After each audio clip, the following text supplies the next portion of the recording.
much is an NBA championship worth? After 53 years, the Knicks are finally NBA champions once again.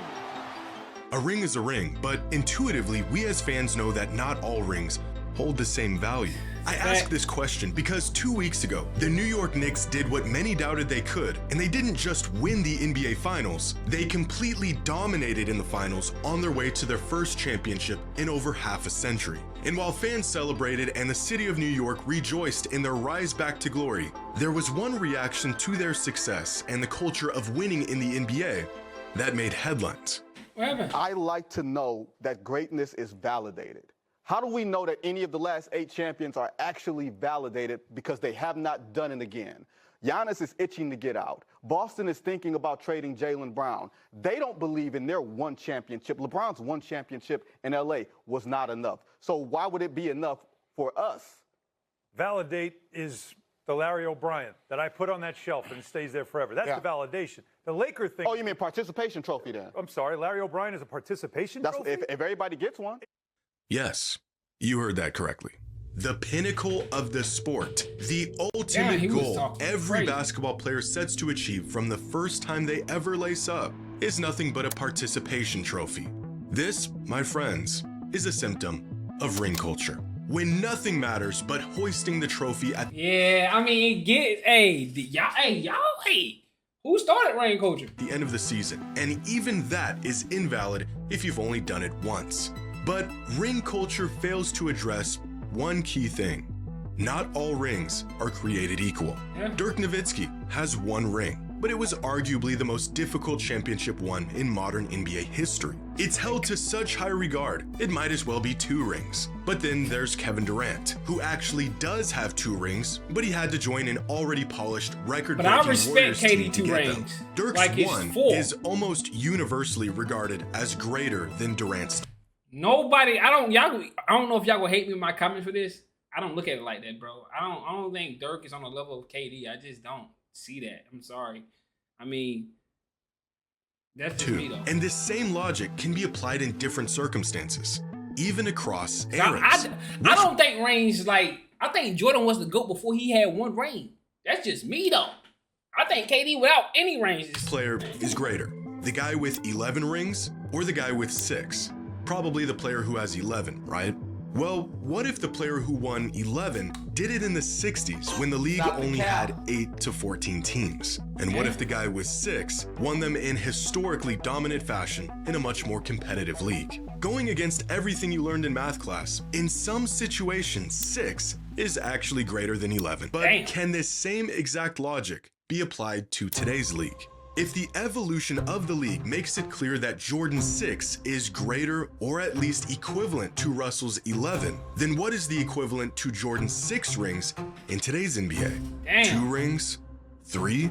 It sounds like a crazy concept at first. The idea of... Y'all let me know in the comments what y'all think it is. How many rings in today's era is Jordan? Or do you think it don't matter? You got to get 6. Let me know what y'all think in the comments. 2 or 3 rings vaulting a player into the same conversation as players who dominated an entire generation of basketball. But the further we get into this era of parity in the NBA, the more this idea feels like a reality. So how much is a championship actually worth? Damn, boy, this shit crazy. That is a good question. I think winning a guy winning 3 rings now in the 2020s with especially the second apron stuff, and I think it would be even in a weird way more impressive because everybody's better at putting together a team, and we also have more high-end talent, right? Giannis has only won 1 title too.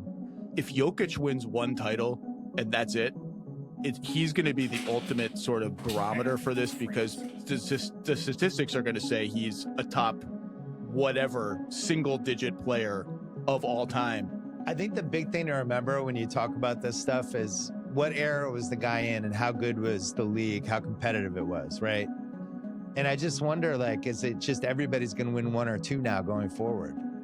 Ring culture has been a highly debated topic for a while now. The idea that rings are not just a measure of a player's greatness, but the only measure of a player's greatness. For as long as fans have been debating, rings have reigned supreme in measuring a player's dominance. In spite of everything a player does throughout his career, winning or not winning a championship will be the final verdict of his abilities. It is the ultimate barometer of how great a player is and was.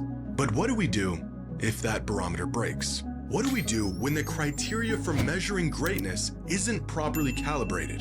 If winning a ring in today's NBA is more difficult than it was in the past, and the weight a ring holds depends on how difficult it was to obtain, are we reaching the point where the NBA is so competitive and so deep that 2 or 3 rings can be as great as 6? Parity, or a state in which things are equal, equivalent, or evenly matched, is a good thing. When things are more equal, more teams have a chance to win, more fans are engaged, and of course, more players have a chance to win. And right now, the NBA is seeing more parity both in terms of championship teams and even winning teams than it ever has before. Of course, this was not always the case in the NBA. Here is a timeline of players who had the most rings in the NBA in any given season, dating back to 1969 when Bill Russell won his 11th championship, a record that still holds up today and will more than likely hold up until the end of time. But similar to today, the 70s were also a time of growing parity in the NBA. 7 different teams won a championship over the course of the decade, and so going into the 80s, the active leader in rings had just 3. But it didn't take long for that total to grow again. By the mid-80s, Kareem Abdul-Jabbar held the crown before he ended the decade with 6 championships under his belt and passed the torch to Magic, who had 5. Shortly after, the Chicago Bulls took over the lead, and it was Michael Jordan and Scottie Pippen who had the most championships of any active players, clear up until the early 2000s. By 2005, the crown swapped heads between Shaq, Kobe, and Duncan up until 2016, when both Kobe and Duncan retired, and Tony Parker held the crown for a few seasons before retiring and LeBron winning his 4th championship.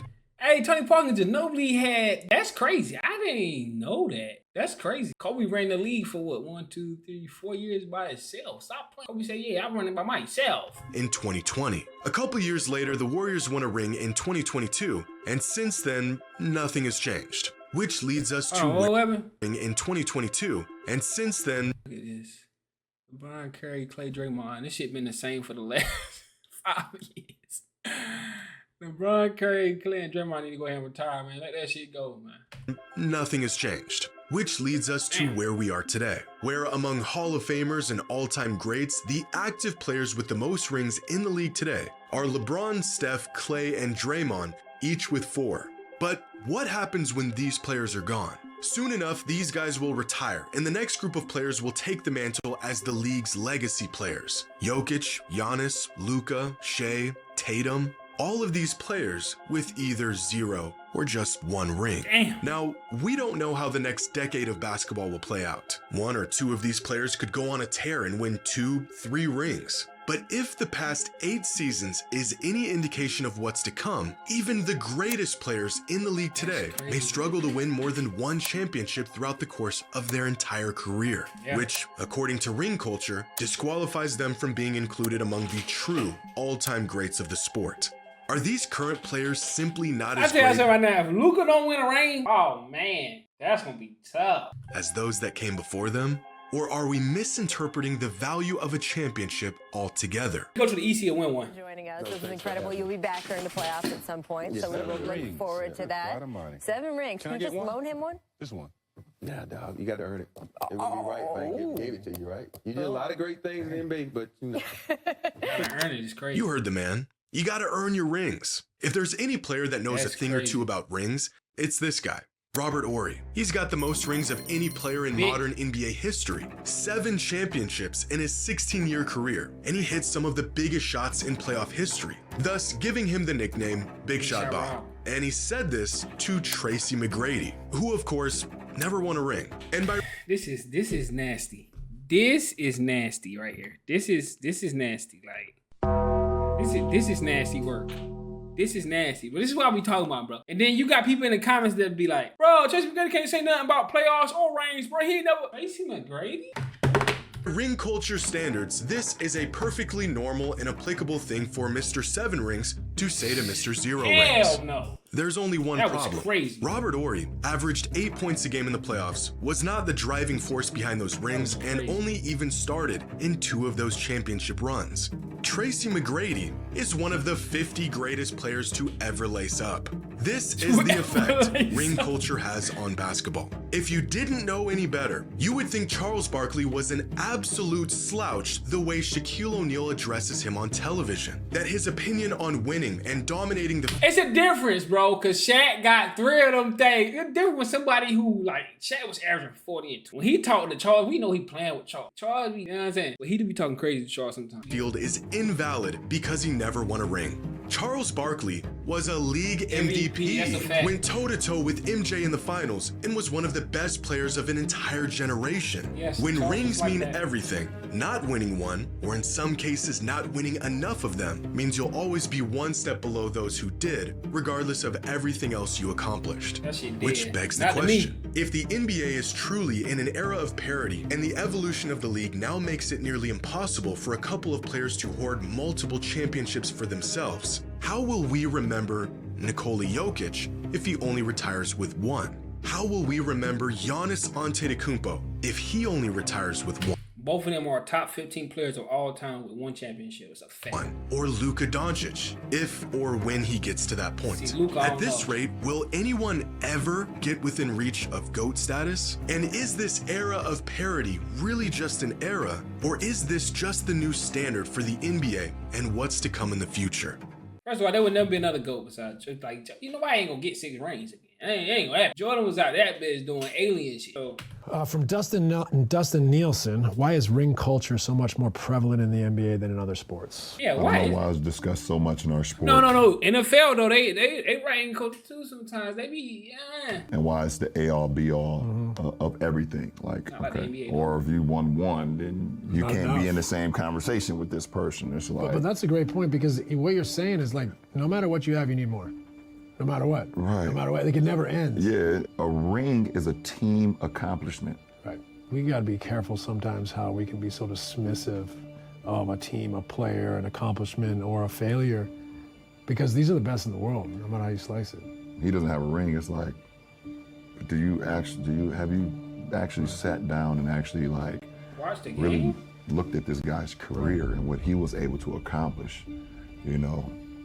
This was LeBron's take on ring culture last summer on a podcast with Steve Nash. A sensible take on a highly debated topic. Rings are great. They are the pinnacle of the sport, but they shouldn't completely define a player's legacy. And I'm sure the reactions in response to LeBron's stance were just as reasonable and rational They as get his compared was. LeBron to Jordan. Incorrect. I'm just saying he took individual credit. No, you didn't do that. Let y'all have that. No, let y'all have that. Keep it right. Hey, no. So you might switch it up. You can. Actually, people lost their minds, still clinging to the idea that rings are, in fact, the defining factor of a player's legacy. But if we don't know how to measure a player's greatness, and neither does LeBron, then maybe Michael Jordan himself might have some answers. You're never going to say who's the greatest of all time. To me, I think that's more for PR and more for selling stories and getting hype. Jack and Tiger never played against each other. They never played in the same tournament. They never played with the same equipment. They never played with the same, length of golf course. I never played against Wilt Chamberlain. I never played against, Jerry West. To now say that, one's greater than the other is being a little bit, unfair. Yeah, Jack probably has 18 majors and Tiger's got 14. And I think those are when, that's how people are judging certain things. I won 6 championships. Bill Russell won 11. Does that make Bill Russell better than me and make me better than him? No, because we play at different eras. So when you try to equate who's the greatest of all time, it's an unfair parallel. It's an unfair choice.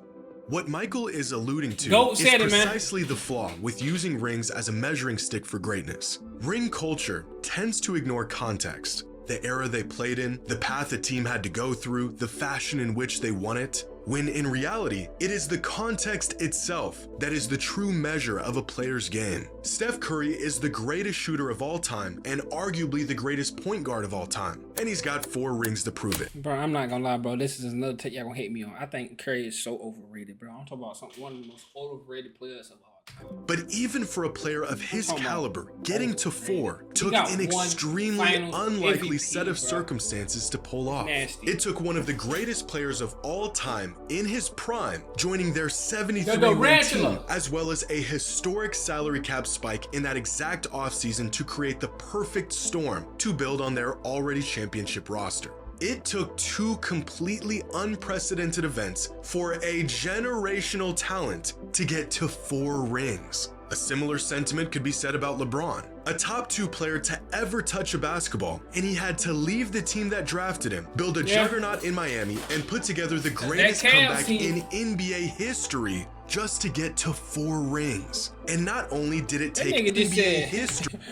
He said that like he just matched me a prairie day, like just to get to 4 rings. And not only did it take extreme circumstances for these 2 to get 4, it took circumstances that didn't take extreme circumstances for LeBron to get 4 rings. LeBron was gonna get no rings. Steph Curry needed KD to get no rings. Are essentially impossible in today's league. Part of this is due to the natural evolution of the league and the sport, and part of it is by design. The irony of this clip and the take that came with it is that right before Vincent Goodwill said it, he actually explained exactly what makes championships today extremely valid. I think dynasty is better for the sport because if we're going to look at the way that the NBA experienced its golden age, those 2 decades where it went from Magic and Bird and Isaiah in between to Michael Jordan, that's where you had the greatest explosion in growth. And it's not just because those guys hoarded the championships. Now you're legislating parity. The owners are saying you aren't allowed to be great for an extended period of time because look at Oklahoma City with Durant and Westbrook and Harden. They weren't allowed to keep their 3 guys together because the money says, okay, you drafted too well. You drafted 3 MVPs. You can't hold on to them.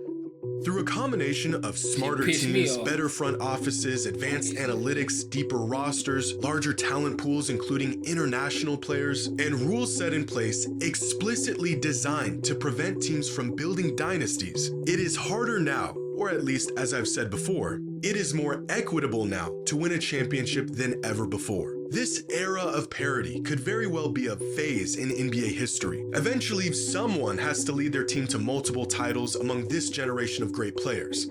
But we have evidence that what we are seeing now is only the beginning of what's to come. 2 years ago, the NBA introduced the Second Apron, a set of rules created in the 2023 Collective Bargaining Agreement that has since made it virtually impossible for teams to build a great roster and keep that roster intact. Due to a laundry list of financial penalties and restrictions, in today's NBA, winning a championship is as difficult as it's ever been, and winning another one has become, at least to this point, an insurmountable task. In today's league, KD signing with the Warriors wouldn't even be possible. LeBron building a team in Miami wouldn't and couldn't happen. Running it back with the same proven core year after year isn't even feasible. If a prime LeBron or Steph or MJ were attempting to make real championship runs in today's league, in spite of their talents, the odds would be stacked against them and the path would be more difficult than it was 10, 15, 30 years ago. The NBA has literally created rules that force teams to choose between keeping their current roster intact and maintaining the flexibility needed to improve on their roster. Well, it's like, damn. I mean, it's tough. I don't know. In the future. And we're seeing these rules crumble teams in real time. After winning a ring in 2024, the Celtics traded Kristaps Porzingis and Jrue Holiday just to give themselves flexibility and stay below the second apron. The current rules of the league forced a championship team to immediately blow up their roster. The man who helped propel the Knicks to their title this season, Karl Anthony Towns, is only on the Knicks because the Timberwolves couldn't afford to keep him after making it to the conference finals. And this right here pissed me off right here. This pissed me off. When they traded out, I mean, even though I don't fuck with Carl Anthony Towns anyway, he good, but he's soft. They traded him out to get Julius Randle. I said, what y'all think Julius Randle about to do? Hurt my feelings for Anthony Edwards, man. I really knew Anthony Edwards about what, man? Come on, man. Julius Randle got rid of him. And we're only going to see more of this as teams continue to adapt to rules specifically made to prevent historic runs and dynasty contenders. If becoming the GOAT requires a player to match Jordan's 6 rings, or match LeBron's 4 for that matter, then fans of the NBA may need to once again reevaluate what a ring is truly worth within the context of when it was won. If winning only one championship, or even worse, winning none at all, makes a player or a title run invalid, then we are dangerously close to disregarding an entire generation of players in the NBA. It's tough, bro. It's tough. I mean, it's tough. It's tough. Let me know what y'all think about it in the comments, though, man. I think rings matter and individual accomplishments matter. I say accomplishments matter. But individual accomplishments matter as well. So, I don't know, man. Let me know what y'all think in the comments, man. But I'm going to see y'all in that video, man. Y'all already know what's going on. No cap. Curry overrated, too, by the way. That nigga rated like a motherfucker.